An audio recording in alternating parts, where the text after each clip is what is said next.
Okay, ilmu nujum ni dilarang dari segi 3 perkara. Yang pertama, ilmu nujum dilarang sebab dia ni bawa melarat kepada kebanyakan orang. Kita ringkaskan. Kalau orang berpandukan dengan bintang-bintang tentang alamat, tentang gerak, tentang hari, nak meminang kena hari sekian-sekian bulan ni duduk di sini, bintang planet ni duduk di sini, lama kelamaan kita akan terpengaruh bahawa yang mengatur kehidupan kita ni ialah bintang-bintang, planet-planet. Yang tu yang pengaruh. Sebab tu ilmu nujum ni dia bawa melarat kepada kebanyakan orang. Dia dikira tercela. Bukan confirm bawa melarat, tapi bawa melarat kepada kebanyakan orang. Dan buktinya orang yang duk ikut bintang-bintang ni daripada zaman dulu sampai sekarang, kita tengok ada yang bertuhankan bintang. Sembah matahari ada, sembah bintang-bintang ada, sampai sekarang ada. Kumpulan Sabi'in di Arab ni ada lagi. Agama lama dulu ni, sejak zaman Nabi Ibrahim ni agama sembah bintang-bintang sampai sekarang. Sembah planet-planet ada.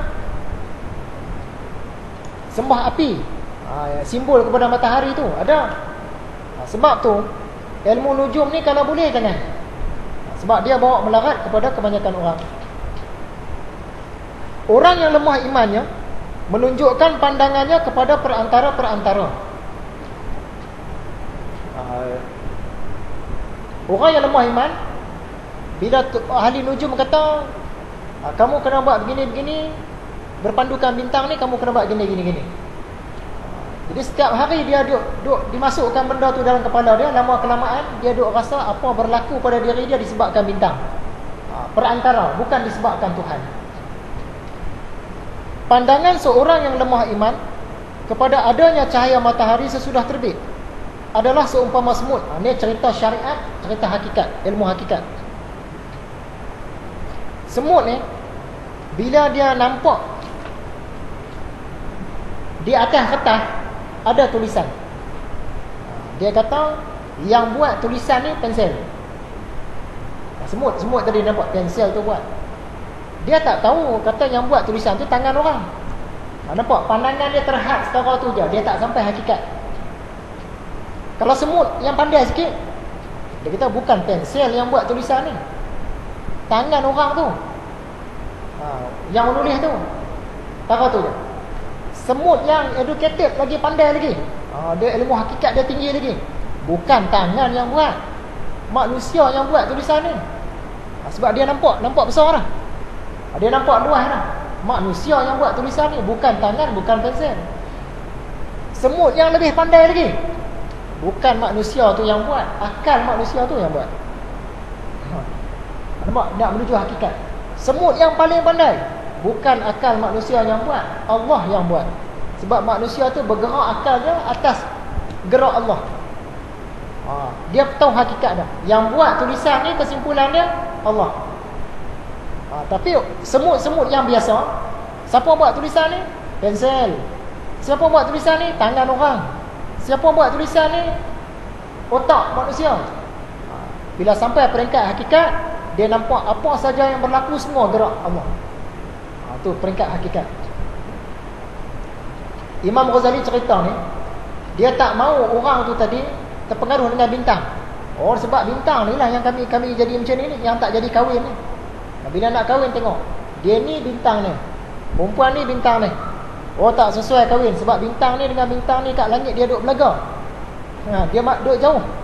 Satu duduk timur, satu duduk barat. Esok kalau kahwin mudah cerai. Pasal bintang pula dah, tak berkait pun. Sebab yang kedua, ilmu nujum ni dilarang kerana ilmu nujum ni lebih kepada tekaan. Dia bukannya ilmu kedoktoran. Kata Imam Ghazali, ilmu kedoktoran, ilmu tabib boleh. Contoh, tabib dia pegang nadi kita, dia tahu kat mana badan kita yang lemah, kat mana sakit, dia rasa nadi. Yang tu boleh. Tapi kalau ilmu nujum, dia tekaan semata-mata. Kalau jadi pun sebab tekaan. Berbeza dengan ilmu tafsir mimpi. Kita duk kata ilmu tafsir mimpi ni macam tekaan lah juga. Ilmu tafsir mimpi bukan tekaan. Dia 1/46 daripada kenabian. Imam Ghazali ada tulis di sana tu. Kecuali ilmu kedoktoran. maka ilmu ini diperlukan. Kebanyakan dalil-dalilnya dapat diselidiki, tak macam ilmu nujum tadi. Dan kecuali juga ilmu mentadbirkan mimpi. Walaupun ilmu mentadbirkan mimpi ini merupakan tekaan juga, tetapi ia adalah sebahagian daripada 46 bahagian kenabian dan tak ada bahaya padanya. Tak boleh nak sama. Ilmu nujum elak. Kalau ilmu tafsir mimpi tak apa. Ilmu kedoktoran tak apa. Sebab yang ketiga, ilmu nujum ni tak boleh. Kalau ilmu nujum ni benda baik pun, dia ni buatkan kita sibuk dalam urusan yang sia-sia. Katalah dia tak ada mudarat, tapi dia juga tak ada manfaat. Kita duk habis masa. Benda yang penting-penting kita tinggal, kita duk tumpu pada ilmu nujum ni. Itu pun dah kira rugi dah. Jadi ada 3 sebab ilmu nujum ni tertolak. Jangan kita terlibat. Yang pertama, ilmu nujum ni dia bawa melarat kepada kebanyakan orang. Yang kedua, ilmu nujum ni tak lebih daripada tekaan semata-mata. Dan yang ketiga, ilmu nujum ni adalah perbuatan sia-sia. Dan sebab yang ketiga, sebab yang terakhir, sesuatu ilmu itu dipandang sebagai tercela. Kita sambung sikit lagi ya. Terjun ke dalam ilmu yang tak beri faedah adalah tercela. Contohnya belajar ilmu yang halus-halus sebelum yang kasar-kasar. Macam cerita tadi lah. Dekat budak kecil itu kita cerita kat dia cara-cara nak pergi seorang diri dari Malaysia pergi ke England, ke London, pergi ke Liverpool, rumah mak saudara dia. Sedangkan dia budak lagi dan dia pun entah bila nak pergi ke sana, memang tak ada hajat nak pergi pun. Kita paksa dia supaya ingat cara-cara nak pergi tu. Ni benda yang tak perlu, benda yang sia-sia. Satu lagi, dia nak belajar ilmu hakikat dulu. Ilmu yang syariat tak mau, nak belajar hakikat terus. Hakikat terus. Macam saya cakap dulu dalam tazkirah Facebook tu, dia datang tu nak belajar cara panjat pokok kelapa, tapi dia tak mau mula dari bawah. Saya tak pandai panjat pokok kelapa, tapi saya nak duduk tengah terus. Nak guna tangga, nak duduk tengah terus. Nak cepat sampai atas. Jadi tok guru ni pula jenis tak perhatian. Dia kata baiklah, ambil letak kat tengah. Bila letak di tengah, dia nak naik atas pun tak boleh, nak turun pun tak boleh. Tak belajar. Nak belajar ilmu makrifat, ilmu hakikat yang tinggi-tinggi, ilmu bawah-bawah tak mau. Datang nak belajar panjat pokoknya. Mula dari bawah lah, tak mau, saya nak duduk atas terus. Angkat pakai kren bawah di atas. Dia pun seronok. Aku belajar ilmu hakikat tinggi, duduk atas pucuk pokok kelapa. Tengok orang lain duduk belajar panjat lagi, aku untuk guru bawah atas terus. Tapi dia yang di atas tu turun pun tak boleh. Sebab dia tak belajar.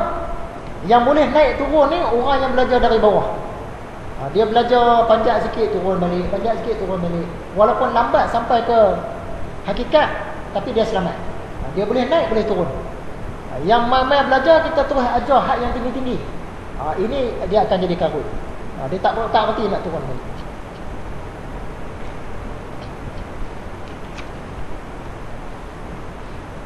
Dan yang terakhirnya, Imam Ghazali dia petik satu cerita. Cerita ni bukanlah nak dicontohi, dia sekadar cerita. Dia kata, kadang-kadang seseorang tu dia biarkan bodoh lagi bagus. Sebab dia tak buat kerosakan. Dia bagi contoh di sini.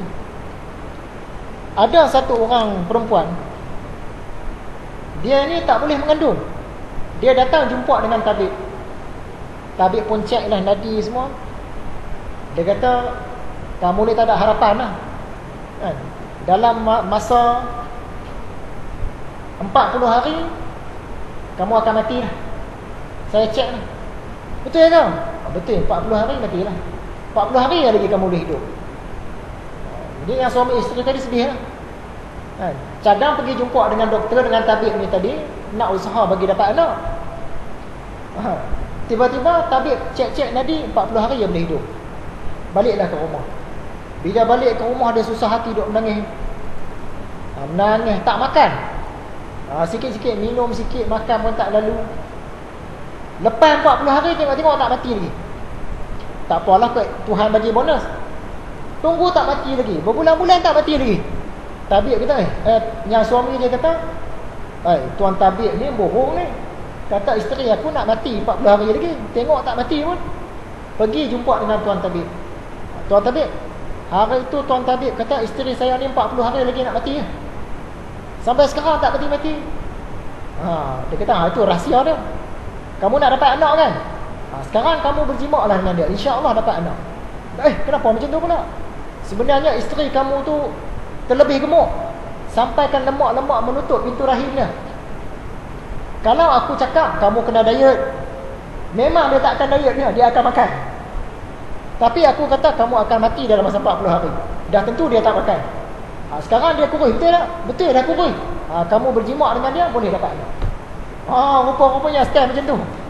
Dia tipu isteri itu tadi. Contoh.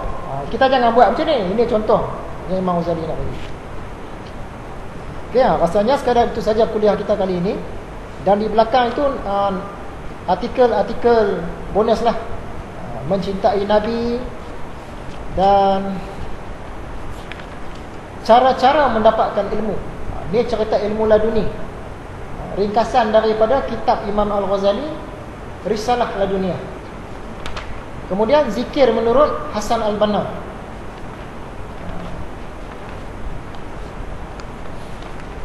Dan yang terakhir, ilmu penahan api neraka.